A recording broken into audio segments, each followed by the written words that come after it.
মহামূল্যবান জিনিস আনবির যায় আমার মূল্যবান স্যান্ডেল বাড়িতে রেখে চলে আইছি। কি একটা অবস্থা, মানে এরকম পরিস্থিতির যে আমার পড়া লাগবে আমি মনে ভাববিরও পারিনি। মেলা দিন পর বললাম কুটিবেলায় পড়ছি মন কেরম পরিস্থিতি। যাই হোক, পরিস্থিতি সামলায় চলা লাগবে, এইটাই মেয়ে মানুষের জন্মগত অধিকার। মেলা বেন বেলায় রেডি টেডি হয়, এই দেখেন আলিফ বুড়ার রেডি দেখে আপনারা আবার তাক্ষায় পড়ে যায়েন না। গলায় পড়ছে সেন, মাথায় পড়ছে চশমা, চশমা যেখানে চোখে লেওয়ার কথা সেন তিন আবার মাথায় লিয়ে লিয়েছে। যাই হোক, তার ফাং ফুং পরে আসি। আমি যে ফাং ফুং করে আপনাদের রোদ দেখাচ্ছিলাম যে সকালে মাত্রই রোদ উঠছে আর আমরা বের হয়ে এখন চলে যাব মহামূল্যবান জিনিস আনবেন লাগে। বাড়ি থেকে বাইরে হওয়ার পরেও কিন্তু আমার মনে পড়ছে লাই যে আমি বাহিরের স্যান্ডেল পরিয়ে আসিনি। এখন পায়ের দিকে তাকায় দেখি কি আমি ছাদের স্যান্ডেল পরিয়ে চলে আইছি। ওরে আল্লাহ, আমি মুখটুক কোনে লুকাবো, আমার তো লজ্জায় মানে আমি হাসতেছি, বেশি লজ্জা পাইছি তো তাই খেলে হাসতেছি।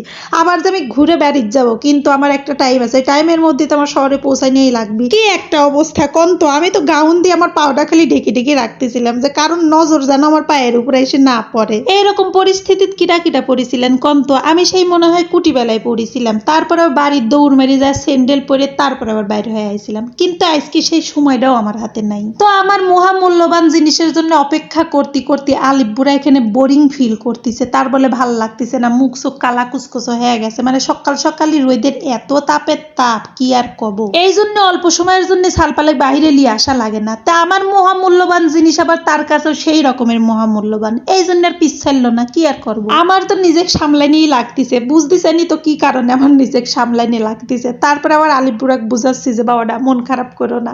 তারপর কতি এই যে আমার মহামূল্যবান সম্পদ আমার মায়ের পায়ে গেছি, তাক রিসিভ করে বেরিয়ে আইছিলাম। তাক লিয়ে টিয়ে গাড়ি তোটার পরে একটু শান্তি পাচ্ছি আমি। যাই হোক, অবশেষে বাসায় যাচ্ছি এইরকম পরিস্থিতি পার করে। মানে আমি আপনাকে বুঝাবি পারবো না যে আমি কি যে একটা লজ্জার মধ্যে পড়ে গেছিলাম।